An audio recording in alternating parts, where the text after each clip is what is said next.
நிலையில் தற்போது உருவாக உள்ள புயல் குறித்து வானிலை மையத்தின் தென்மண்டல தலைவர் அமுதா செய்தியாளர்களை சந்தித்து வருகிறார். நேரலையில் பார்க்கலாம். சென்டிமீட்டர் இது மூன்றுமே திருநெல்வேலி மாவட்டத்தில், சேத்தியாத்தோப்பு கடலூர்ல 21 சென்டிமீட்டர். வடகிழக்கு பருவமழை சீசன் அப்படின்னு பார்த்தோம்னா 1 அக்டோபர்ல இருந்து 24 நவம்பர் வரைக்குமான காலகட்டத்தில் இந்த பீரியடுக்கு நமக்கு இயல்பு மழை 33 சென்டிமீட்டர், இன்று வரை பதிவான மழை அளவு 34 சென்டிமீட்டர், இயல்பிலிருந்து +5% அதிகமாக தமிழகத்திற்கும் புதுவை மற்றும் காரைக்கால் பகுதிகளுக்கு பதிவாகி இருக்கு. மாவட்ட வாரியா பார்த்தோம்னா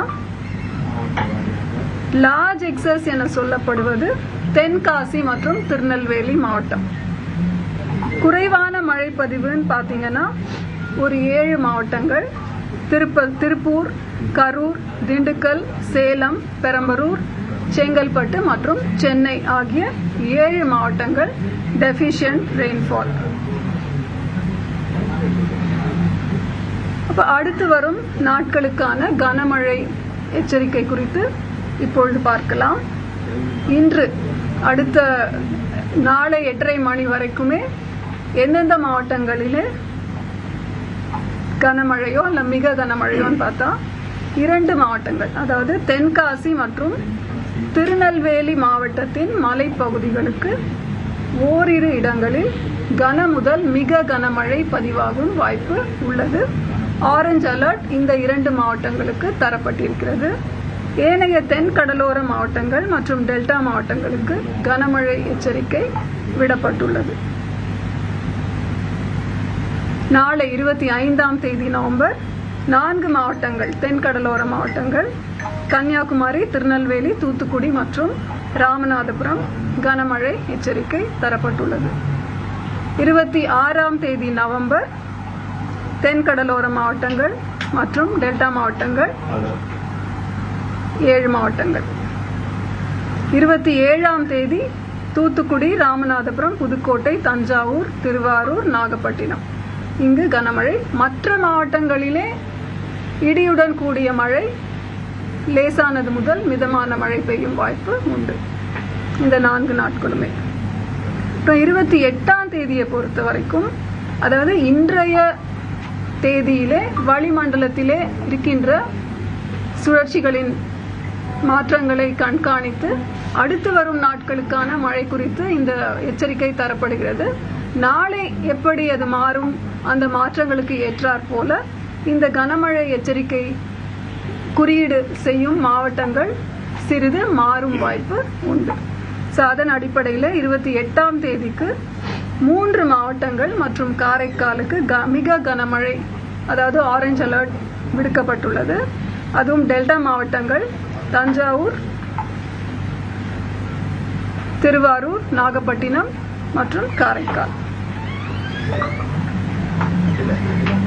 29ஆம் தேதி வட கடலோர மாவட்டங்கள் 7 மாவட்டங்கள் மற்றும் புதுச்சேரிக்கு மிக கனமழைக்கான எச்சரிக்கை நிர்வாகத்திற்காக ஆரஞ்சு அலர்ட் இந்த மாவட்டங்களுக்கு தரப்பட்டிருக்கிறது. 30ஆம் தேதி ஒரு மாவட்டம், திருவள்ளூர் மாவட்டத்திற்கு மிக கனமழைக்கான எச்சரிக்கையும் ஆரஞ்சு அலர்ட்டும் தந்திருக்கிறோம்.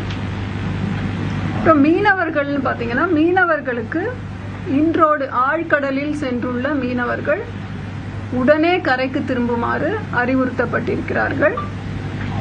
எந்தெந்த பகுதிகளுக்கு செல்ல வேண்டாம் அப்படின்னா, தமிழக கடலோர பகுதிகள், குமரிக்கடல் மற்றும் மன்னார் வளைகுடா பகுதிகள், கேரள கடலோர பகுதிகள், லட்சத்தீவு மற்றும் மாலத்தீவு பகுதிகள், தென் வங்கக்கடல் பகுதிகள், அந்தமான் கடல் பகுதிகள்.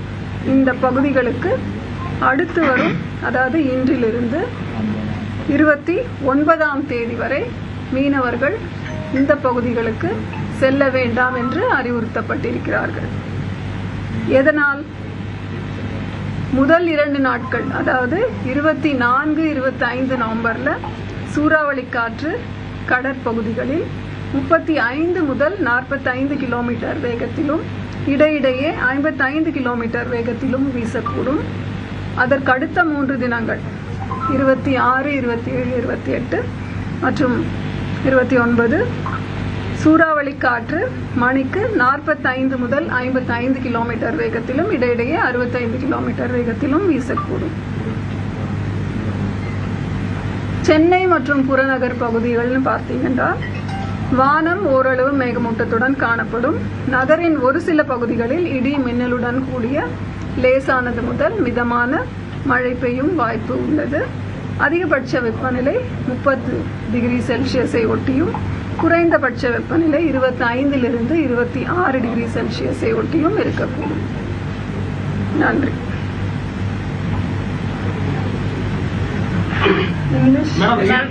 அதி கனமழை எச்சரிக்கை வந்து தென் மாவட்டங்கள்ல நமக்கு சில நாட்களாகவே கொடுக்கல. பட் கடந்த 2-3 நாட்களாகவே தென் மாவட்டங்கள்ல அதி கனமழை அப்படிங்கிறது பதிவாகி வருகிறது. குறிப்பா ஆரஞ்சு அலர்ட் கூட நம்ம அந்த பகுதிகளுக்கு கொடுக்காம தான் இருந்தோம். ஒரு நாள் கொடுத்திருந்தோம், பட் மற்ற நாட்கள்ல கொடுக்காம இருக்கப்பட்டது. இதுக்கான காரணம் என்ன? தொடர்ந்து இந்த பிரச்சனை இருந்துட்டு தான் இருக்கு. அதாவது மிக கனமழை எச்சரிக்கை தருவோம். வனப்பகுதிகள், மலைப்பாங்கான பகுதி, அதாவது மேற்கு தொடர்ச்சி மலை பகுதிகளை ஒட்டிய இடங்களிலே உங்களுக்கு அந்த லோக்கலைஸ்டா ஆக்டிவிட்டி நடக்கும். ஸோ அப்போ வந்து ஃபாரஸ்ட் ஏரியா கூட அந்த மாதிரி இருக்கும்பொழுது மிக கனமழை கொடுக்கும் பொழுது அது அதி கனமழையா ஒரு சில இடங்களிலே நடக்கும் வாய்ப்பு இருக்கிறது. நமக்கு அந்தமான்ல வரக்கூடிய அந்த சுழற்சியோட புயலா மாறுமா, இல்ல நமக்கு இந்த குமரி கடல்ல இருக்கக்கூடிய எந்த சலனம் வந்து புயலா மாறுமா? ரெண்டுமே சைமல்டேனியஸா வந்துட்டு இருக்கு. சோ அதனால நீங்க ரெண்டுத்தோட அப்டேட்டையும் ஐஎம்டி கொடுத்துட்டு இருக்காங்க. ஆமா. சோ எது நமக்கு சென்னியாரா மாறும்? அதாவது ஐஎம்டில வந்து இப்ப குமரிக்கடல் பகுதிகளிலே இருக்கின்ற அந்த கீழடுக்கு சுழற்சி நாளே அது காற்றழுத்த தாழ்வு பகுதியாக மாறுவதற்கான வாய்ப்பு இருக்கிறது. ஐஎம்டியை பொறுத்த வரைக்கும் ஃபர்ஸ்ட் ஒரு காற்றழுத்த தாழ்வு பகுதி ஒரு டிப்ரெஷன் வரைக்கும் போன அப்புறமா தான் அதோட ட்ராக் நம்ம மார்க் பண்ண ஆரம்பிப்போம். அப்பதான் ஓரளவுக்கு சரியாக சொல்ல முடியும். இப்ப கணினிசார் மாடல்ஸ் நீங்க எல்லாருமே கூட பார்த்துட்டு தான் இருக்கீங்க. ஸோ ஒரு மாடலும் ஒரு விதமான ஒரு ட்ராக்கை காமிக்குது. ஸோ அப்போ வந்து இந்த 3 சுழற்சிகளும் ஒன்றோடு ஒன்று தொடர்போடு அந்த மேலடுக்குகளிலே சில மாற்றங்கள் மற்றொரு சிஸ்டமா அது வந்து மூவ் ஆகுமா அப்படின்றத நம்ம பொறுத்திருந்து தான் பார்க்கணும். சுழற்சிகள் ஒன்றிணைந்து நகர்ந்து வருவதால் தமிழகத்தில் எந்த இடத்துல அதிக கனமழை பெய்யும்? அதாவது இப்ப வந்து அந்த மலாக்கா சவுத் அந்தமான் சி கிட்ட இருக்கிற சுழற்சி நம்ம தமிழக பகுதியிலிருந்து சிறிது தூரத்தில் இருக்கிறதுனால இம்மீடியட் இம்பாக்ட் தாக்கம்னு பார்த்தா குமரிக்கடல் பகுதிகளிலே இருக்கின்ற அந்த சுழற்சி தான் நமக்கு மழை தருவதற்கான வாய்ப்பு அதிகமாக இருக்கிறது இன்றைய காலகட்டத்தில். அதனால்தான் அடுத்து வரும் நாட்களுக்கு நம்ம மழை அலர்ட் கொடுத்துருக்கோம். நாளைக்கே சில மாற்றங்களினால வேறு விதமான பேட்டர்னை நம்ம கண்காணித்தோம் என்றால் அதற்கான அப்டேட் நிச்சயமாக. நவம்பர் மாதத்தோட அறிக்கை கொடுக்கும் போது நவம்பர் மாதத்துல இயல்பை விட பிலோ நார்மலா தான் மழை பதிவாகும் சொல்லி கொடுத்திருந்தோம். பட் ஆனா நம்ம சவுத் டிஸ்ட்ரிக்ட்ஸ்ல எல்லாம் நம்ம அதிகமாவே மழை பதிவாகி இருக்கு. சோ இந்த நவம்பர் மாதம் இனி வரக்கூடிய இந்த நாட்கள் மழை பொழிவு எப்படி மேம் இருக்க போகுது? பிலோ நார்மல் கொடுத்திருந்த மாதிரியே பதிவாகுமா, இல்ல நமக்கு அதுல சேஞ்சஸ் வர வாய்ப்பு இருக்கா?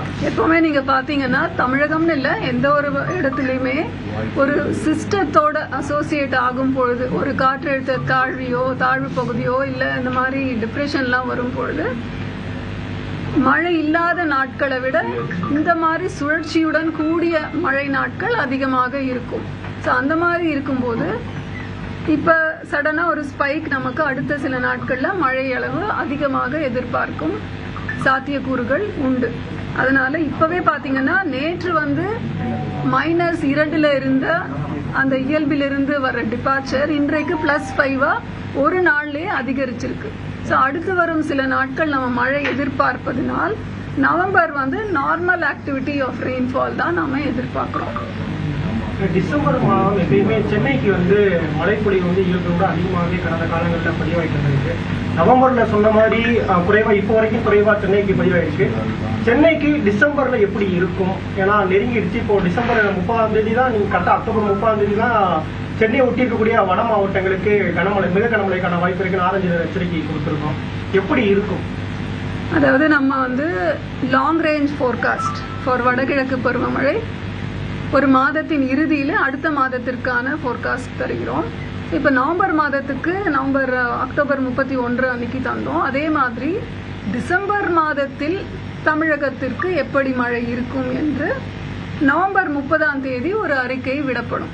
அப்பொழுது நமக்கு ஓரளவுக்கு எந்த மாதிரி ஒரு பேட்டர்ன் ஆஃப் ரெயின்ஃபால் இருக்கும் அப்படின்றது தெரிய வரும். இந்த வருடம் வெப்பச்சலன மழை கொஞ்சம் அதிகமா இருந்தது. அதனால வடகிழக்கு பருவமழை கணிப்பதில் சிக்கல்கள் இருக்கா?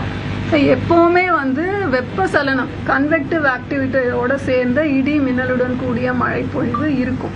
ஒரு மாதத்திற்குமே ஒரு ஃப்ரீக்வன்சி நம்பர் ஆஃப் தண்டர்ஸ்டார்ம் டேஸ் அப்படின்னு நம்ம காலநிலை படி கிளைமேட்டாலஜிக்கல் நார்மல்ஸ் படி நம்ம பார்த்தோம்னா நவம்பர்ல ஒரு 12 நாட்கள் மழை நாட்கள் அப்படின்னா அதுல தண்டர்ஸ்டார்ம் அசோசியேட்டட் ரெயின்ஃபால் இருக்கும். அது இந்த வருடம் தான் அதிகம் அல்லது குறைவுன்னு சொல்ல முடியாது. எது புயலா மாறும்?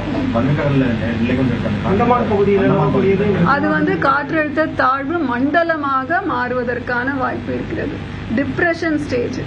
எப்போ ஒரு டிப்ரெஷன் அடுத்த கட்டமான புயலாக மாறுமோ அப்பொழுதுதான் அதற்கு பெயரிடப்படுகிறது. அது கூட IMD கன்வென்ஷன்.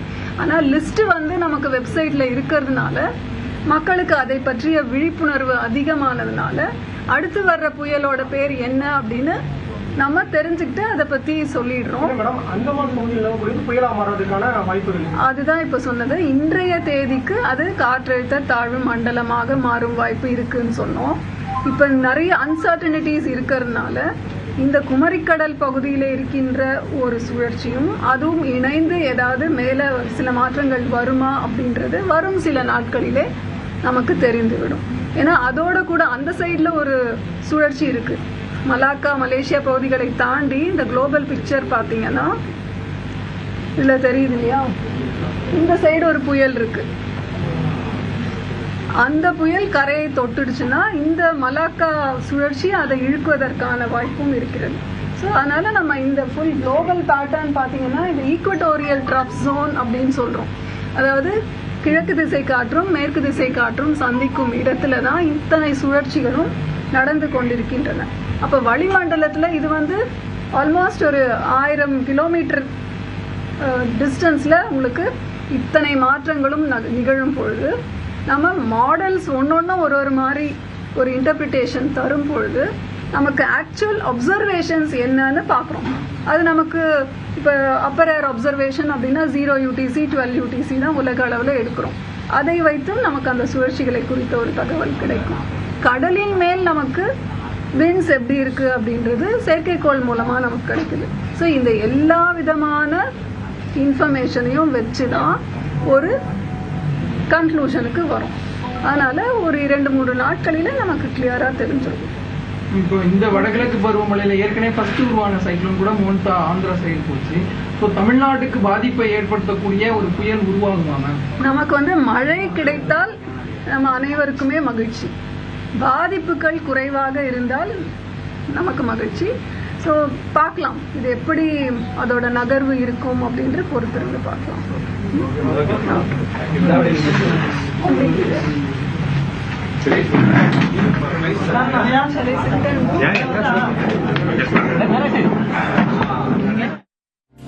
தமிழகத்தை ஒட்டிய பகுதிகளில் 3 சுழற்சி இருப்பதாகவும் குறிப்பாக இந்த சுழற்சிகளால் மழை பொழிவிற்கு வாய்ப்பு இருப்பதாகவும் வானிலை ஆய்வு மையத்தின் தென்மண்டல இயக்குநர் அமுதா தெரிவித்திருக்கிறார். எந்தெந்த பகுதிகளில் தமிழகத்தில் இனி வரக்கூடிய நாட்களில் கன மற்றும் மிக கனமழைக்கான வாய்ப்பு இருப்பதையும் அவர் குறிப்பிட்டிருக்கிறார்.